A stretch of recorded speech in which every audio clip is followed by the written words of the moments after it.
बिस्मिल्लाहिर्रहमानिर्रहीम, अस्सलाम वालेकुम। मैं हुक्रामत मुगल और मेरे साथ हैं ईसा नकवी। नकवी साहब, अचानक से क्या हुआ है? हुकूमत ने पीटीआई को मुज़ाकरात की दावत दे दी और दूसरी जानब यह भी दावा किया जा रहा है कि पीटीआई के एमएनएज़ वो चाहते हैं कि हुकूमत से मुज़ाकरात हो। क्या वाकई को बामानी मुज़ाकरात होने जा रहे हैं? देखिए, मेरा ख्याल है कि ये कि कौन मुज़ाकरात के लिए पहल कर रहा है या ऑफ़र कर रहा है, ये आजकल पाकिस्तान की सियासत में जो है ना, वो स्ट्रेंथ या वीकनेस, ताकत या कमज़ोरी जांचने का पैमाना बन गया। कि अगर तो देखें, हुकूमत कह रही है मुज़ाकरात करने, तो इसका मतलब है कि हुकूमत अंडर प्रेशर है, हुकूमत वीक है, हुकूमत कमज़ोर है।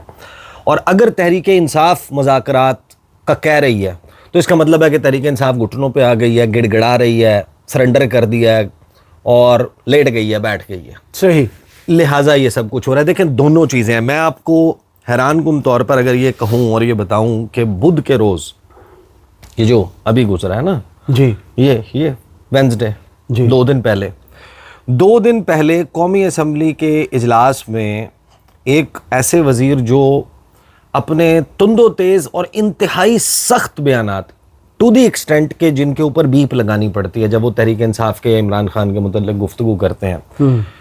कोट पैंट टाई पहना हुआ था उन्होंने, उस दिन भी उन्होंने बड़ी सख्त स्टेटमेंट दी थी। वो चलते हुए पीटीआई के एक मूंछों वाले एमएनए के पास आए और आके उन्होंने कहा कि आप मेहरबानी करें, आप हमारे साथ बैठें, रास्ता निकालें, हमें चीज़ों को हल करना है और बातचीत के लिए मेज़ आबाद की जाए। लेकिन इस मैसेजिंग के पीछे ये फिर बड़ा तहरीक इंसाफ के अंदर भी, और जो लोग अब अप्रोच कर रहे हैं और तहरीक इंसाफ की क्या पोजीशन है। मरी वाली मीटिंग के बाद जो मियां मोहम्मद नवाज शरीफ ने की ना, 2 मूव्स एक्सपेक्टेड थे जी। दोनों मूव्स पे काम साइमल्टेनियसली शुरू हो गया। अब सबसे पहले तो देखें, इस बात को ज़रा डिटर्मिन कर लें और चेक कर लें कि क्या नून लीग के और तहरीक इंसाफ के दरमियान पीपल्स पार्टी फिर थोड़ा सा समझें कि सेफ उसके ऊपर खड़ी हुई है। लड़ाई उनकी भी है, तहरीक इंसाफ या तहरीक इंसाफ के लीडर्स या तहरीक इंसाफ के लोग उनको भी अपना बड़ा मुजरिम समझते हैं, लेकिन लड़ाई असल में नून लीग के साथ। पाकिस्तान की सियासत उस नहज पे है जहाँ पर बकौल राना सनाउल्लाह कि ये फिर कोई सियासी मसाबकत लेने का कोई कंपटीशन नहीं है, मुकाबला नहीं है, ये तो जंग है। और जंग में ये नहीं देखा जाता क्या कानूनी है, क्या गैर कानूनी, क्या आईनी है, क्या गैर आईनी, क्या इखलाकी है, क्या गैर इखलाकी। फिर तो जो हथियार उसके हाथ आएगा वो इस्तेमाल करेगा, जो हथियार हमारे हाथ आएगा हम इस्तेमाल करेंगे, और ये किया गया सही प्रैक्टिकली। तो ये अचानक से बेवक्त की रागनी कहाँ से शुरू होगी, और एक ऐसा वक्त जब पाकिस्तान तहरीक इंसाफ के एमएनएज़ एक के बाद एक 9 मई के केसेस में सज़ा याफ्ता होकर डिस्क्वालीफाई हो रहे हैं, उनके नोटिफिकेशंस आ रहे हैं, और 26 नवंबर के जो केसेस हैं उसमें मैं आपको ये अभी प्रेडिक्ट कर रहा हूँ कि नंबर ऑफ पार्लियामेंटेरियंस जी जो नज़र आता है कि जिनको डिस्क्वालीफाई या सज़ा हो जाएगी और सज़ा के नतीजे में डिस्क्वालिफिकेशन की तरफ मामला चला जाएगा, वो इक्वली उतना है। और 9 मई के केसेस के मुकाबले में जो प्रोसिक्यूशन है उसका 26 नवंबर के हवाले से केसेस ज़्यादा मजबूत है। अच्छा, जो उसमें चीज़ें रखी गई हैं, जो चीज़ें लगाई गई हैं, बयानिए और सारी चीज़ें अलग रख के जो case before a court of law जब उसको फाइट किया जाता है, उसमें प्रोसिक्यूशन कितनी तैयारी और कितनी मजबूती के साथ आई है। जब आप 9 मई के केसेस और 26 नवंबर के केसेस को कंपेयर करेंगे तो 9 मई के केसेस में तो आपको लगेगा कि प्रोसिक्यूशन की तैयारी कोई नहीं थी। 26 नवंबर में वो गलतियाँ जो 9 मई के केसेस बनाते हुए, यानी जिन पे जुल्म हुआ है वो जो है मजाक कटहरे में होंगे, जो मजाक नहीं, उसकी वजह है। देखें, you have to understand this. अभी अगर ये चीज़ें चलनी हैं, तहरीक इंसाफ का एक इस्तगासा है, और उस इस्तगासा में नॉमिनेटेड कौन लोग हैं? वज़ीर दाखिला मोहसिन नकवी और वज़ीर आज़म पाकिस्तान, 302 की FIR में जी। तो आपका क्या ख्याल है कि अगर इसमें तहरीक इंसाफ के लोगों को अभी नहीं होंगी सज़ाएं और ये मामला उस तरफ नहीं जाएगा और कल को हालात कुछ तब्दील हो जाते हैं, तो कौन से 2 लोग हैं जिनके ऊपर सबसे मेन मामला आएगा? मोहसिन नकवी साहब पे और वज़ीर आज़म पे। तो ये एक बड़ा पोटेंट थ्रेट मौजूद है। लेकिन आप अंदाज़ा लगाएं कि जब एक ऐसी स्टेज आ गई कि जहाँ पर अभी तो बातें चल रही थी कि हम गंडापुर की हुकूमत भी गिरा देंगे, यानी आप तहरीक इंसाफ को स्पेस देने के लिए क्यों कर राजी होते हुए नजर आ रहे हैं? हुकूमत कह रही है कि मई के महीने में ऑपरेशन बुनियानुम मरसूस मार्का हक कामयाबी के बाद मकबूल भी हम है और कबूल भी हम है, यानी कबूलियत भी हमारी है, मकबूलियत भी हमारी है। हमारे तो मसाइल ही ख़त्म हो गए हैं, अब बाकी जो चीज़ें थी वो भी हमने टेक ओवर कर ली हैं। हमारे रास्ते में कोई अगर रुकावट थी तो वो भी ख़त्म हो गई है। फिर अचानक से हुकूमत क्यों इतना कोजी अप होगी? मैं देख रहा हूँ कुछ स्टोरीज़ मैंने देखी हैं जो मुज़ाकरात के हवाले से आई हैं, उसमें इंदिया या तासुर ये दिया जा रहा है कि तहरीक इंसाफ ज़ोर लगा रही है। मैं आपको बड़े ही वसूख के साथ ये बता रहा हूँ कि पीपल्स पार्टी के लोग भी और नून लीग के लोग भी, उन्होंने बाकायदा गुज़श्ता चंद रोज़ में और बुध वाले दिन ख़ास तौर पर तहरीक इंसाफ के लोगों से जा के इंडिविजुअली बात की है। और कुछ इस वक्त अंदर खाना ऐसी बात और गुफ्तगू चल रही है कि शायद कोई ऐसे मसाइल क्रिएट होने वाले हैं नून लीग के लिए जिसकी वजह से, देखें दो चीज़ें थी ना, जिस वक्त मरी में मुलाकात हुई, नवाज शरीफ साहब उसकी सदारत कर रहे थे, उसमें मरीम नवाज साहिबा, उसमें शहबाज शरीफ, उसमें इसहाक डार, ख्वाजा आसिफ, ख्वाजा साद रफ़ीक, परवेज़ रशीद, आज़म नज़ीर तारड़, तौकीर शाह, फिर उसके बाद कैप्टन सफदर, राना सनाउल्लाह, एहसन इकबाल साहब, मेहताब मुर्तज़ा जावेद अब्बासी साहब, तमाम लोगों को बिठा के वो मुलाकात की गई और बताया ये गया कि वो जो 3 हलके हैं ना, उनके टिकट्स का फ़ैसला करने के लिए आपका दिमाग ये बात मानता है कि पंजाब के 3 हलके हैं, राना सनाउल्लाह, जहाँ पे आप ऑलरेडी टिकट अवॉर्ड कर चुके हैं 2024 में, आप तो दोबारा प्रोसेस क्यों करेंगे? आपने कैसे डिसाइड करना है दोबारा से? एक आधे हल्के का करना भी है तो वो राना सनाउल्लाह कर लेंगे। इतने जो लोगों को बिठाया गया, उस मीटिंग का बड़ा क्लियर बैकग्राउंड था कि हुकूमत के सिटिंग गवर्नमेंट के खिलाफ स्कैंडल्स। आपको पता है कि 2017 के बाद 18 के बाद कोई स्कैंडल नहीं आया किसी हुकूमत का जी इस तरह का कि इतने हज़ार अरब की करप्शन हो गई, इतने करोड़ की करप्शन हो गई, इतने अरबों की करप्शन हो गई।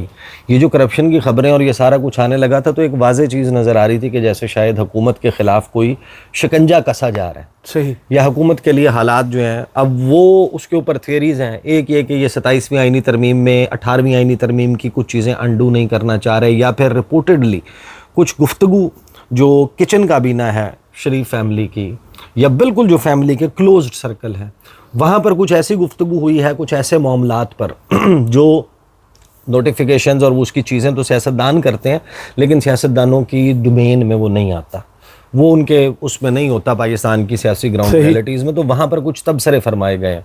और एक इस वक्त जो इस वक्त शहर इक़्तिदार के बाखबर लोग हैं ना, वो कुछ ऐसा भी कह रहे हैं कि शायद कहीं पर कोई कोड वर्ड्स में बात भी हो रही थी। अच्छा, हाँ, किसी जगह पे कहीं कोड वर्ड्स में बात हो रही थी तो वो कोड डी कोड कर लिया गया, तो शायद इस वजह से। और ये मैं आपको थ्योरी नहीं सुना रहा, ये बाकायदा इस वक्त डिस्कस हो रहा है बड़े अहम, लेकिन अपोजिशन के सर्कल्स में।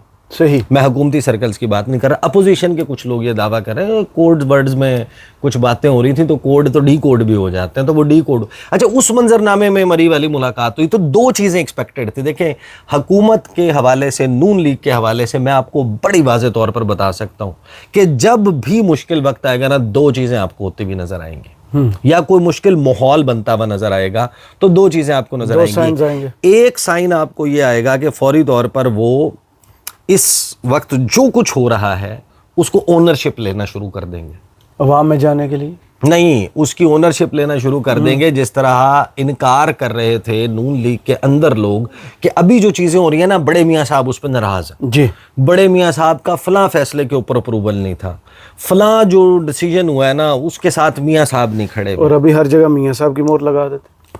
तो एक तो वो ये करेंगे कि जो उन्होंने ख्वाजा आसिफ साहब को उस मीटिंग के बाद भिजवाया, मतलब उन्होंने आके जो पहला इंटरव्यू दिया उसमें मोहम्मद मालिक साहब के साथ इंटरव्यू में उन्होंने क्या कहा, यानी मियाँ साहब से आप मुलाकात करके नून लीग की किचन काबीना के साथ पूरी सेटिंग करके आके उन्होंने कहा कि भाई ये गॉड गिवन अरेंजमेंट है पाकिस्तान के लिए, अल्लाह का बड़ा फजल, अल्लाह मियाँ का इनाम और अल्लाह मियाँ की तरफ से दिया हुआ एक तोहफा है कुदरत का, जो पाकिस्तान की तरक्की के लिए जो रास्ता अपनाया है शहबाज शरीफ ने, ये परफेक्ट रास्ता है। अगर 35 साल पहले नून लीग इस रास्ते पर चल पड़ती और इस हाइब्रिड निज़ाम को उस वक्त इंट्रोड्यूस करवाया जाता तो 35 साल में पाकिस्तान मुल्क जो है वो सियासी हादसात से बच सकता था। और फिर उन्होंने साथ में इसको इंस्टीट्यूशनलाइज करने के हवाले से भी बात कर दी। ये वेरी मच एक्सपेक्टेड था कि हुकूमत की तरफ से ये पोस्चरिंग जो है वो ली जाएगी कि साढ़े ते शक ना करो कि असी कोई अंदर खाना को शय कर रहे हैं। दूसरा ये था कि जब ज़ाहिर है कि हालात मामलात ख़राब होते हुए दिखाई देंगे तो वो PTI के साथ मुज़ाकरात के मामले के ऊपर जाएगी कि अगर हम PTI के साथ मुज़ाकरात पे जाएंगे तो वो इशारा उधर हो जाएगा। नहीं, तो दोनों चीज़ें बाय डिज़ाइन जो है वो जी होती जी हैं। बिल्कुल। अब स्पीकर कौमी असम्बली दोबारा से कहते हैं कि आप बातचीत जो है वो उसका आगाज़ कर दें, कुछ मामलात जो हैं वो तय किए जाएं। भाई एक जमात जिसको आप not less than a terrorist organization declare करते हैं, जिसमें पाबंदी की बात आप कर चुके हैं, ने प्रेस कॉन्फ्रेंस की थी पूरी। आप 14 अगस्त का वज़ीर दिफा ख्वाजा आसिफ का ट्वीट उठाकर देख लें, जो उन्होंने 14 अगस्त पे PTI के हवाले से ट्वीट जी कल रात को जो किया था वो आप उठाकर देख लें, वो मुज़ाकरात वाला ट्वीट है। तो आप भाई 2 दिन पहले बिलावल भुट्टो भी जो कह चुके, जब आप उसको ये कहते हैं या बिलावल भुट्टो कहते हैं कि वो दहशतगर्द जमात है या नून लीग कहती है कि दहशतगर्द जमात है, तो दूसरी तरफ आपके स्पीकर कौमी असम्बली ये कहते हैं, वज़ीर आज़म वॉक करते हुए जाते हैं, जाकर बैरिस्टर गौहर से और असद कैसर से बात करते हैं और उनको कहते हैं कि मुज़ाकरात होने चाहिए। तो फिर आपने मुज़ाकरात किस चीज़ पे करने कि आप वज़ीर आज़म ने तमाम सियासी जमातों को पाकिस्तान के लिए दावत दी, आप थोड़ी हल्की दहशतगर्दी किया करें। क्या क्या कहते हैं? अच्छा, जो वज़ीर गए हैं ना, जो एक तो तारिक फजल चौधरी साहब कर रहे हैं ये सारा काम, उसको टीवी पर बैठकर ये बयानिया भी बना, अदरवाइज भी बात कर रहे हैं मुझके लिए। फिर राना सनाउल्लाह जो हैं वो मुज़ाकरात के हामी हो गए हैं, वो भी मुज़ाकरात के लिए अब डिफरेंट किस्म की टास्किंग है, यानी कि ख्वाजा आसिफ साहब जो हैं वो जिस लाइन पे लगे हुए हैं वो बैड कॉप उधर से, दूसरी तरफ एक रांझा राजी करने के लिए और कुछ लोग एक रांझा राजी करने के लिए, दोनों जो है ना वो बैलेंस बनाने के लिए जो है ना नून लीग ने लॉन्च किया। और ये हमने कहा था कि देखिए मरी वाली मीटिंग के बाद ये नहीं होगा कि आपको अंदर की खबरें सामने आएंगी, बल्कि ये लोग कुछ करते हुए नजर आएंगे। अच्छा, तो एक तरफ ख्वाजा आसिफ साहब कुछ कर रहे हैं और एक तरफ ये लोग। तो जो वजीर जिनकी मैं बात कर रहा हूँ ना, वो वजीर हैं जिनको ना जिद पे वजीर बनाया गया। उन्होंने वजीर नहीं बनना था, वो किसी और बंदे की जिद पे बनाए गए वजीर हैं। लागतबाजी हो जाती है ना, पंगा और फड्डा हो जाता है, तो आप कहते हैं कि अच्छा उस इलाके में इस बंदे का जो मेरी मुखालफत कर रहा है, इसका पार्टी के अंदर मुखालिफ कौन है, तो आप उसको उठा के जनाब कहते हैं कि इसको थोड़ा सा प्रमोट करो ताकि दूसरा बंदा हर्ट हो। तो वो जो वज़ीर बना है वो अपने ही इलाके के PTI के MNA के पास गया और साइमल्टेनियसली 3-4 लोगों ने, ये मैं आपको बता रहा हूँ कि पीर से बुध के दौरान, पीर मंगल बुध, इन 3 दिन के दौरान PTI के बहुत सारे MNAs को अप्रोच किया गया। अब इसमें 2 चीज़ें हो सकती हैं। एक ये चीज़ है कि आपको या हुकूमत को लगता है कि अब हम उस पोजीशन ऑफ स्ट्रेंथ पर हैं जहां पर मुज़ाकरात का आउटकम हमारे फेवर में हो सकता है। सही, यानी कि तहरीक इंसाफ के अंदर अब ये माहौल है कि हम क्रश हो रहे हैं, तो अब इनको पूरा क्रश नहीं करना, असम्बली की लेजिटिमेसी भी बरकरार रखनी है, कुछ थोड़ा सा निज़ाम को आसरा और सांस बैलेंस भी देना, वो अपोजिशन की प्रेजेंस से मिलेगा। तो या तो हम वो ये देख रहे हैं कि शायद हम अब पोजीशन ऑफ स्ट्रेंथ पर आ गए हैं। ये जो अमेरिका की पॉलिसी थी अफगानिस्तान में कि हम पहले तालिबान को मारेंगे, क्रश करेंगे, इनके जितना डैमेज कर सकते हैं करेंगे, उसके बाद हम मुज़ाकरात की मेज़ पर बैठेंगे और मुज़ाकरात की मेज़ पर फिर हमारे टर्म्स के ऊपर एग्रीमेंट तय पा जाएगा। हुआ कुछ ऐसा ही, लेकिन वो तालिबान ने फिर कैसे वो टेक ओवर भी कर लिया जो फॉल ऑफ काबुल है, क्योंकि वो तो उनको लगा ये था कि शायद 2-3 साल निकाल जाएंगी जो हमने अशरफ गनी और इनके पीछे वही दिन है 15 अगस्त। सूरत हाल जो है वो एक ये पॉसिबिलिटी हो सकती है। दूसरी पॉसिबिलिटी ये है कि वो जो वज़ीर और ये लोग जाकर इंडिविजुअली PTI के लोगों को अप्रोच कर रहे हैं कि या तो आपको खैबर पख्तूनख्वा में, बलूचिस्तान में जिस सूरत हाल का सामना है, उसके लिए एक लेजिटिमेट स्पेस PTI को आपको लग रहा है कि देनी पड़ेगी, जिसके इम्कान कम है। यानी कि यहाँ पर फैसले जो है वो इस बुनियाद पर नहीं हो रहे कि इस वक्त इस इलाके को या इस मुल्क को या फलां जगह को क्या सूट करता है, सबकी अपनी अपनी पॉलिटिक्स के मामले में डिसीजन हो रहे हैं। तीसरी इसमें पॉसिबिलिटी ये है कि जो अमेरिका के साथ मामलात होने हैं माइनिंग के शोबे में, जो तेल वाले मामले में, शेल और एक्सप्लोरेशन और इस सारे मामले में, उसकी वजह से आपको लगता ये है कि शायद तहरीक इंसाफ जो है उसको एक ब्रीदिंग स्पेस, और जहां इनकी एक्चुअल इतनी बड़ी सपोर्ट बेस है वहां पर बिल्कुल ही निगलेक्ट करके, कॉर्नर करके वो कर दिया जाए। तीसरा मामला ये हो सकता है कि जो 2 अगस्त को इमरान खान ने ट्वीट किया था ना कि हम ज़िमनी इंतखाबात में हिस्सा नहीं लेंगे, तो पीटीआई के लोग बहुत हद तक कन्विंस हैं कि अगर हमारे लोग और इसी तरीके से नाअहल होते हैं और उनकी जगह ज़िमनी इंतखाबात करने की कोशिश की जाती है तो इमरान खान का पहला स्टेप ये होगा कि फौरी तौर पर कायमा कमेटियों से इस्तीफ़े दे दिए जाएं, फौरी तौर पर तमाम कायमा कमेटियों की मेंबरशिप से इस्तीफ़े दे दिए जाएं, चेयरमैनियाँ छोड़ दी जाएं और अगले स्टेप में कौमी असम्बली छोड़ दी जाए। सही। अब कौमी असम्बली छोड़ने का मतलब क्या है? 70 हलकों का कम अज़ कम 70 हलकों का इलेक्शन। 70 इलेक्शन का मतलब क्या है? वो जनरल इलेक्शन ही बन गया ना फिर तो, क्योंकि नीचे फिर जो सूबाई असम्बली के हलके हैं, खैबर पख्तूनख्वा तो नहीं छोड़ेंगे जी, पूरे का पूरे पंजाब में फिर आपको कितने हलकों में इलेक्शन में जाना पड़ेगा। तो शायद इसको अवर्ट करने के लिए किया जा रहा है। लेकिन इसमें देखें, तहरीक इंसाफ के लोगों ने कहा कि भाई हम ग्रुप्स हमेशा से हैं, 3 ग्रुप्स हैं तहरीक इंसाफ में, एक थोड़ा दरमियाने रास्ते वाला है, एक बहुत ही इस एक्सट्रीम पे, एक उस एक्सट्रीम पे। जब 26वीं आईनी तरमीम हो रही थी तो पीटीआई के एक बहुत ही अहम रहनुमा ने अपने मोबाइल फ़ोन के ऊपर मुझे अमेरिका बैठे हुए एक एमएनए का मैसेज दिखाया जो उनकी पार्टी से ही ताल्लुक़ रखते हैं, जो गिड़गिड़ा रहे थे कि अल्लाह का वास्ता है कि 26वीं आईनी तरमीम पे दरमियान का कोई अपना रास्ता, कोई कंसेंसस बना लो वरना हमारे लिए बड़ी मुश्किल हो जाएगी। तो एक तो वो लोग हैं जो वो साइड पर खड़े हैं, अगरचे वो भी तहरीक इंसाफ का हिस्सा है। फिर एक है वो दरमियानी और एक है कि जनाब एक्सट्रीम, हमने ऑल आउट जाना है, हमने निज़ाम का सर ले जाना है, हमने फला करना है, जो बेसिकली बिल्कुल उस एक्सट्रीम पे खड़े हैं। उन ग्रुप्स में कोई फ़र्क नहीं पड़ा है।